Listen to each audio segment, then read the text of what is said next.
Aujourd'hui, je vais vous parler de la série télévisée A Gifted. Attention aux spoilers, restez vigilants. L'histoire suit une famille dont la vie est bouleversée lorsque leurs enfants révèlent des pouvoirs mutants.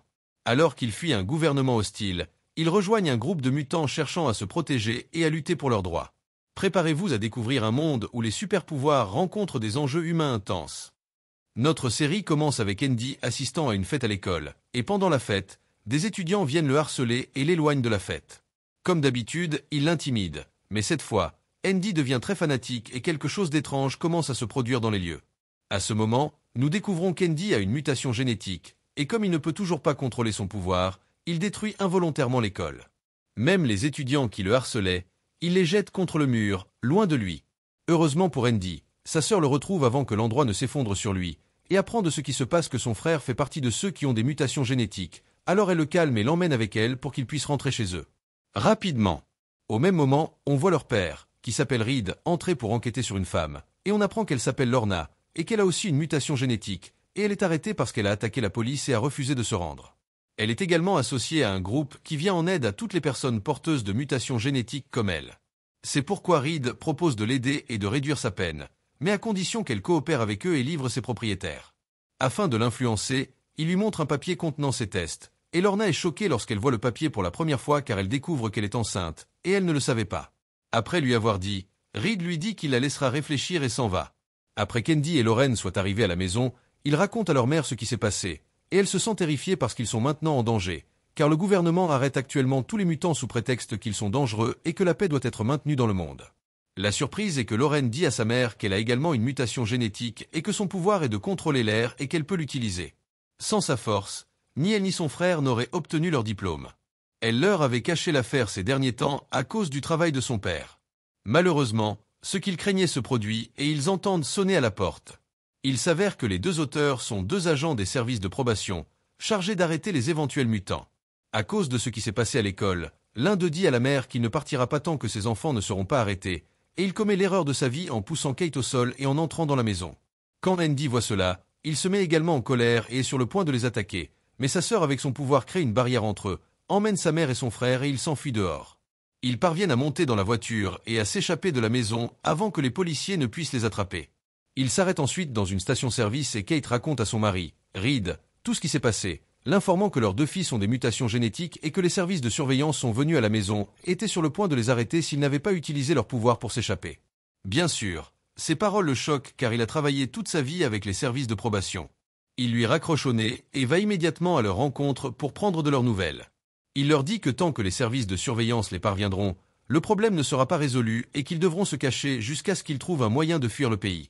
À ce moment, nous voyons le même officier qui était chez eux au travail pour Reed, et nous apprenons que le nom de cet officier est Jess, et il est venu enquêter et voir si Reed a quelque chose à voir avec les mutants ou s'il les aide. Nous retournons voir Reed en appelant quelqu'un nommé Marcus. De sa conversation, nous savons que ce Marcus est issu de la communauté secrète des mutants, c'est pourquoi il lui demande de l'aider à faire sortir ses enfants du pays. Parce qu'il est difficile de lui faire confiance, il lui raconte qu'il travaillait auparavant avec les mêmes services de surveillance. Il s'avère que la Lorna sur laquelle il enquêtait est la femme de Marcus. Reed propose à Marcus de l'aider à la libérer en échange de la fuite de ses enfants. Lorsque Marcus découvre que sa femme est enceinte, il accepte et lui demande de le rencontrer. Reed se dirige immédiatement vers le restaurant dont il lui a parlé. Là, Marcus utilise sa force et lui donne un signal lorsqu'il entre. Alors Reed s'assoit pour lui parler et ils se mettent d'accord. Parce que Marcus veut faire sortir clandestinement sa femme rapidement, il lui dit qu'il fera sortir clandestinement sa famille aujourd'hui, mais qu'il restera avec lui jusqu'à ce qu'il trouve un moyen de faire sortir Lorna. En effet, la même nuit, Reed emmène sa famille et va à la rencontre de Marcus, et il les informe qu'il les emmènera dans un lieu sûr, et qu'il y a des mutants à l'intérieur de cet endroit qui pourront les faire passer clandestinement au Mexique, car les lois contre les mutants y sont moins nombreuses qu'ici. Mais soudain, leur conversation est interrompue par l'arrivée de voitures sur les lieux, et il semble que les services de surveillance aient déterminé qu'il avait localisé leur emplacement. Le policier descend de la voiture et leur demande de se rendre. Mais heureusement, deux des compagnons mutants de Marcus arrivent sur les lieux, et les aident rapidement à échapper aux services de surveillance. Mais les problèmes s'accentuent lorsque Jess ordonne à ses soldats de sortir des engins de chasse, des petits engins, mais très rapides et puissants. Malheureusement, ils ne parviennent pas à attraper le propriétaire de Marcus, qui s'appelle John. Marcus utilise sa force et le libère avant que les soldats ne l'attrapent. La poursuite continue jusqu'à ce qu'il atteigne une route fermée, et comme ils sont piégés, ils demandent à leur ami, dont le nom est Blink, d'utiliser son pouvoir. Bien qu'elle ne puisse pas contrôler son pouvoir, elle leur ouvre un portail. Alors ils entrent par ce portail et se dirigent vers leur quartier général secret. Pour la deuxième fois, nous voyons le pouvoir d'Andy alors qu'il détruit les machines qui les poursuivent. Ensuite, il franchit la porte et se déplace également. Malheureusement, Reed se blesse à la jambe et la porte se ferme avant qu'il ne puisse entrer avec eux. Le problème est que Blink s'évanouit également à force d'utiliser ses pouvoirs, ce qui les oblige à laisser Reed seul, et on le voit arrêté par les services de surveillance et emmené dans l'ambulance. Parce que Marcus a agi seul, John s'est énervé et lui a dit que tout plan qu'il mettrait en œuvre devait d'abord être convenu. Marcus lui dit que les enfants qui l'ont sauvé allaient aider à libérer Lorna. Il est interrompu par Lorraine, qui leur dit que l'état de Blink se détériore et que comme il n'y a ni médecin ni médicaments sur place, ils ne peuvent rien faire pour elle. Kate leur dit qu'ils doivent l'emmener immédiatement à l'hôpital car elle a besoin de médicaments essentiels et ils ne la trouveront nulle part ailleurs. Le problème est qu'en raison de l'état de Blink, elle commence à utiliser son pouvoir sans le vouloir, et leur ouvre soudainement un portail sur la route devant une voiture. Alors il court rapidement devant elle, et l'affaire se déroule sans que personne ne soit touché. Blessé. Mais pour la deuxième fois, Blink se fatigue et ouvre un portail vers le même endroit. Le désastre, c'est que les gens ont commencé à se rassembler dans cette zone avec des armes. Lorraine essaie d'utiliser sa force, et elle réussit en fermant la porte. Parce qu'ils ont besoin de médicaments, Marcus dit à Kate qu'elle l'accompagnera à l'hôpital et qu'ils obtiendront les médicaments qu'elle a dit qu'elle devrait et reviendront soigner Blink. Kate accepte, puis ils se rendent tous les deux à l'hôpital, profitant de la blessure de Marcus lors de la dernière attaque pour y entrer facilement. Lorsqu'ils arrivent à l'hôpital, Kate livre et récupère tous les médicaments dont ils ont besoin, mais le problème est qu'elle trouve la police postée à l'hôpital. Alors elle va à la rencontre de Marcus et lui dit qu'ils doivent sortir d'ici immédiatement. Mais malheureusement pour eux, 2 policiers les voient alors qu'ils partent, alors ils courent dehors, et Marcus parvient à fermer la porte de force et à leur échapper. Dans le bunker, on voit l'état de Blink commencer à se détériorer, et même sa force augmente au point que Lorraine est incapable de fermer la porte. Andy intervient rapidement et, grâce à sa force, il parvient à repousser les policiers. Marcus ne peut pas contrôler complètement son pouvoir, alors il jette Blink au sol, l'obligeant à arrêter ce qu'elle fait et à fermer le portail. Mais la catastrophe est que Blink ouvre d'autres portails partout, et la force de son énergie commence à sortir et à tout détruire autour d'elle.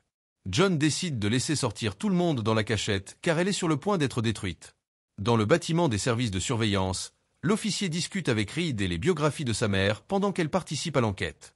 Cela fait comprendre à Reed qu'il s'agit d'une menace claire pour lui. Cela signifie que s'il ne coopérait pas, sa mère serait en danger. En effet, après avoir vu sa mère, ils ont emmené Jess au bureau pour lui parler. Comme Reed avait déjà enquêté sur des gens, il savait comment réagir. Il détermine lui-même les termes de l'accord, notamment le retour de sa mère chez elle, l'arrêt de l'enquête à son sujet, l'arrêt de la persécution de ses enfants et de sa femme et la possibilité de laisser sa famille vivre une vie normale. L'officier Jess accepte ces conditions, mais il ajoute une nouvelle condition, à savoir que Reed travaille avec eux et leur cède toute la communauté mutante. En raison de la pression de la situation, Reed est obligé d'accepter car il n'a pas d'autre solution.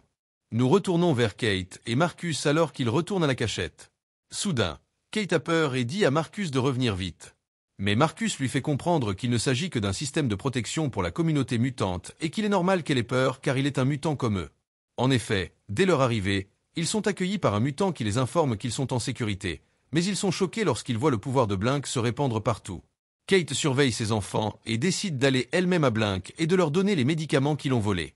En fait, vous entrez et utilisez l'une des passerelles Blink pour y accéder rapidement. Elle commence à lui injecter des médicaments, et heureusement pour eux, le médicament fonctionne, et Blink excelle et est capable de contrôler son énergie.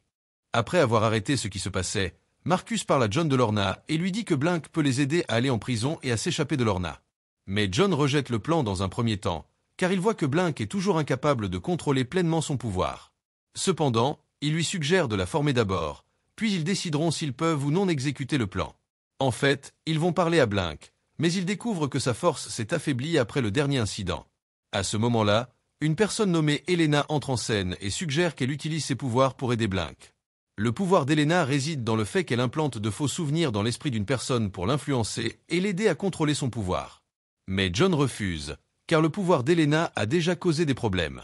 Au siège des services de surveillance, Reed parle à Jess après avoir accepté de coopérer. Il lui raconte tout ce qui lui est arrivé depuis la première fois qu'il a rencontré Marcus au restaurant.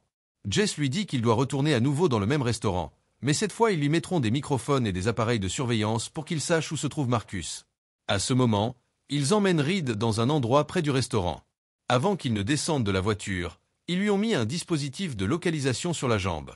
Après cela, il va parler au propriétaire du restaurant, qui au début doute de lui et le menace, mais finalement il est convaincu par ce qu'il dit et accepte de l'aider à rencontrer Marcus. Finalement, ils envisagent de s'échapper du restaurant, une mère et sa fille avec Marcus. Parallèlement, des équipes de surveillance les suivent grâce à des caméras. Mais en cours de route, Reed commence à réfléchir à nouveau à ce qu'il fait et décide de les avertir qu'ils sont surveillés. Lorsque le conducteur roule, il lui dit qu'il pourra se débarrasser de la surveillance en utilisant sa force. En effet, le conducteur ouvre la portière de la voiture, en sort, et avec sa force, fait disparaître la voiture. Cela bouleverse Jess et il décide d'annuler l'accord entre eux. Dans une autre scène, Elena va parler à Blink et lui donne de faux souvenirs sans lui demander la permission. Tout cela se produit au même moment où un médecin nommé Rodriguez appelle Jess dans son cabinet. Grâce à l'appel, nous comprenons que Rodriguez expérimente sur des mutants et suggère à Jess de coopérer. Rodriguez s'intéresse particulièrement à Andy et Lorraine, mais Jess refuse car il est contre ces expériences. En fin de compte, nous voyons comment Marcus et John vont rencontrer quelqu'un nommé Danny. Dans cette partie, nous voyons l'équipe se réunir à nouveau pour discuter de son plan visant à sauver Lorna des services de surveillance. Le principal problème auquel ils sont confrontés est qu'ils ne savent pas quand le transfert aura lieu, mais Marcus, qui était autrefois dans la mafia, promet qu'il s'en chargera. Après la réunion, John parle à Elena et lui demande si elle a désobéi à ses ordres et utilisé son pouvoir sur Blink, car il a remarqué que Blink avait un contrôle soudain sur son pouvoir. Elena admet qu'elle a utilisé son pouvoir et le justifie en disant que le temps ne joue plus en leur faveur et qu'ils doivent agir rapidement, quelles qu'en soient les conséquences. Cette même nuit, Marcos se rend au siège de la mafia pour rencontrer la chef de la mafia, Carmen, qui contrôle actuellement tout. Marcos lui demande des informations sur le processus de transfert des prisonniers au service de surveillance, mais Carmen lui demande deux conditions. Premièrement, qu'il utilise son pouvoir pour interroger quelqu'un d'un gang rival, et deuxièmement, qu'il accepte de l'aider chaque fois qu'elle en a besoin. Marcus est obligé d'accepter les conditions et utilise son pouvoir pour faire tout avouer à la personne. Pendant ce temps, John et le reste de l'équipe réfléchissent à un moyen d'arrêter les véhicules du service de surveillance. Lorraine suggère à son frère Andy d'utiliser son pouvoir pour arrêter les véhicules, mais il n'est pas sûr de sa capacité à contrôler, de peur de détruire complètement le véhicule. Lorraine le rassure et lui dit qu'elle l'aidera à diriger son pouvoir, et ils réussissent effectivement à détruire le véhicule. Lorsque leur mère voit cela, elle prend peur et refuse de les laisser participer au processus. Mais John la convainc qu'ils n'ont pas d'autre choix, et ils sont finalement convaincus de déménager. Marcus retourne à la cachette avec les informations requises et dit à John que la mafia est impliquée avec lui. Quelques jours plus tard, la date de transfert de Reed et Lorna arrive.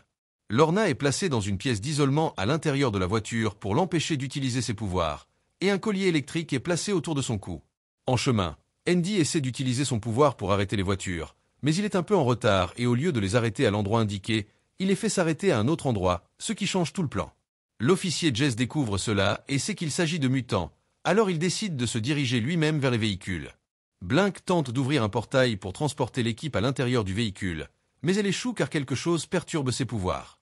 Même John découvre que ses pouvoirs ne fonctionnent pas et Harry, qui utilise sa capacité d'invisibilité, est attaqué par des soldats. Ici, nous découvrons qu'il existe un autre mutant nommé Pulse qui désactive leur pouvoir, et son pouvoir lui fait désactiver tous les appareils ou capacités des mutants autour de lui. La surprise est que Pulse était un ami de John et que les services de probation l'auraient tué il y a des années.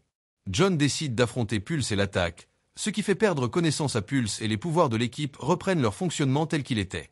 Lorna profite de l'occasion et utilise les clous implantés dans sa jambe pour se libérer ainsi que Reed des attaches. Blink ouvre un portail pour sauver Elena et Harry, et dans les derniers instants, toute l'équipe s'échappe avant l'arrivée d'autres soldats. Nous revenons au passé de l'officier Jess, où nous découvrons pourquoi il déteste les mutants. On le voit jouer ensemble avec sa femme et sa jeune fille, à une époque où les lois étaient plus tolérantes envers les mutants, avant que les choses ne changent. Dans cette partie de l'histoire, on assiste à des évolutions majeures dans le conflit entre les mutants et les services de probation. Nous revenons au passé de l'officier Jess, où nous découvrons la raison de sa haine des mutants, lorsqu'il était avec sa fille et sa femme lors de manifestations, mais les choses deviennent violentes entre la police et les mutants, et dans un moment tragique, Jess perd sa fille à cause d'une explosion provoquée par des mutants. Cet événement détermine sa future position contre les mutants. Dans le présent, après l'évasion de June et de l'équipe commence à élaborer un nouveau plan. Marcos et Lorna décident de se débarrasser des avions de surveillance qui les suivent pour éviter de traquer leur cachette. Ils parviennent à détruire l'un des avions, tandis que John et Reed arrivent à la cachette. Là, John remarque une augmentation significative du nombre de mutants et s'entretient avec Sejo, le responsable du bunker, qui lui dit que les attaques contre les mutants ont considérablement augmenté récemment, y compris les attaques contre leurs sympathisants. John commence à surveiller les mouvements des services de surveillance et découvre en espionnant leurs appareils qu'ils préparent quelque chose de grand, et il voit sur la carte que les forces les entourent. Les services de surveillance utilisent des codes dans leurs discours pour éviter de révéler leurs plans. Pendant ce temps, Marcus et Lorna retournent au bunker et affrontent Jess et ses soldats. En raison des mauvais traitements qu'il a infligés à Lorna, elle décide de l'attaquer et parvient à se débarrasser de ses soldats et à prendre son arme. Marcus contacte Elena et lui dit qu'ils ont kidnappé Jess et qu'ils ont besoin qu'elle utilise son pouvoir sur lui pour révéler plus d'informations. Ailleurs, John et Reed élaborent un plan pour éloigner la police de leur cachette. Reed apparaît dans une rue devant les caméras pour faire croire à la police que la cachette est là, et la police se lance à sa poursuite. Selon le plan, Reed réussit à s'échapper avec l'aide de Finn, le propriétaire du restaurant. Elena et Blink arrivent à l'endroit dont Marcus leur a parlé et utilisent leur pouvoir sur Jess. Tout en utilisant ses pouvoirs, Elena commence à voir les souvenirs de Jess, y compris des informations sur Pulse, et voit également un bâtiment portant d'étranges marques faites par Pulse. Pendant ce temps, les forces des services de surveillance les attaquent avec des bombes à gaz et l'équipe est obligée de s'échapper rapidement. Mais Elena est incapable d'annuler l'effet de son pouvoir sur Jess, le laissant noyer dans ses souvenirs. Dans le même temps, Finn et Reed exécutent leur plan et réussissent à s'échapper après avoir été pourchassés par la police. De retour à la cachette, le groupe tient une réunion et Elena leur dit que Jess avait des informations sur Pulse, mais n'a pas pu en révéler plus sur le bâtiment qu'elle a vu. Grâce au dessin du bâtiment par Elena, Reed le reconnaît et leur dit que tout prisonnier qui entre dans ce bâtiment n'en sort jamais. En ce moment, Blink parle à Elena et lui demande si elle a utilisé son pouvoir sur elle comme elle l'a fait sur Jess. Blink ressent des souvenirs étranges et peu clairs. Elena admet qu'elle a déjà utilisé son pouvoir sur Blink, ce qui met Blink en colère et lui dit de rester loin d'elle. Au final, on voit Jess rentrer chez lui après avoir été libéré, mais toujours affecté par le pouvoir d'Elena.